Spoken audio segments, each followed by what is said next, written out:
Çay oldu ya. Öylesinde başlamış.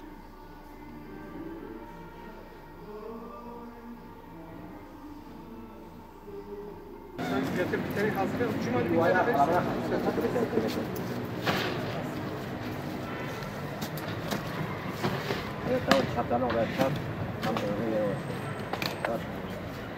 Bunlar da kıtaş.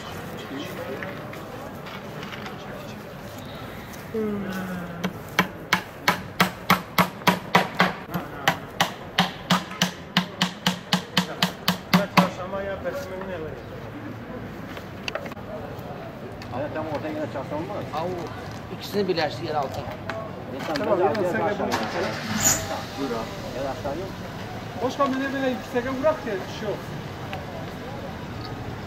Öyle. Tam ortaya da çaptan olmaz. Yok. Çok daha iyi. Başkanım böyle nasıl? Yüksek olur mu? Yok, iştir. Alçakta olsa millet alır söker.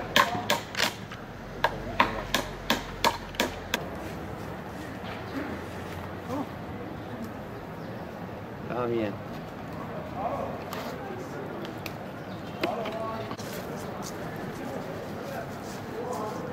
Nasıl öyle başkan? Yüksek olmadı bir ortaya yere çakarsın. Bu insana böyle tanımamazsın. Yok, biraz yüksek olsun ki. Kış yavaş yavaş kendini hissetmeye başladı. Bu havanın soğumasıyla beraber göçmen kuşlar güneye göç etmeye başladı ama kent merkezimizde kalan bu kuşları kışın bu soğuk havada korumak için değişik parklarımıza bu kentimize kalan kuşlarımızı kuş yuvası yapmaya başladık ve değişik parklarda montajını yapmaya başladık. Burada iki tane mesajımız var. Bir, bu hayvanları soğuktan korumak, sıcak bir ortamdan bu kışı geçirmelerini sağlamak. İkinci bir mesajımız da halkımıza. Çünkü kış günlerinde insanlarımız küçük çocuklarla beraber bu parklara gezdiği zaman bu kuş yuvalarını ağaçlarda montaj gördüğü zaman belki ana babadan soracak, baba bu nedir? O da dedi ki bu kuş yuvalarıdır. Bu insanlara, bu çocuklara, özellikle bu çocuklara bu sevgi aşılamak.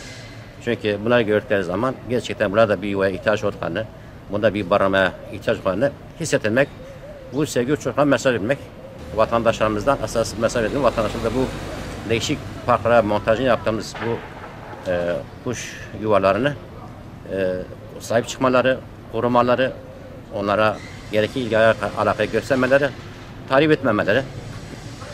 Sanal basında değişik şeyler görüyoruz. Özellikle kışın açıkta kalan, soğuk ortamda kalan özellikle köpeklerin çeşitli eziyetlere maruz kaldığını görüyoruz. Biz bunları yapmakla da gerçekten bu insana buna da bir can olduğunu, buna da bir yaşam hakkı olduğunu herkesin hissettirmek, sezdirmek ve bunu yapmakla bunun bir mesaj vermek istiyoruz. İnşallah halkımız da bu değişik parklara taktığımız bu kuş yuvalarına sahip çıkar. Gereken ilgi alaka gösterirler. Talepler olduğu takdirde de biz vatandaşlarımızı buna temin edip yine değişik parklara takmaya devam edeceğiz. Osmanlı geleneğinde bunu da gördük. Biz değişik yerlerde gördük.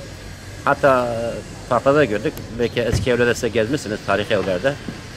Her evde bir taka dediğimiz bir kuş yuvası yaptıklarını, hatta onların evin önüne bir su kabını koyduklarını ve suda bu ihtiyaç temin ettiklerini görüyoruz. Ama zamanımızda maalesef böyle bir imkan yok.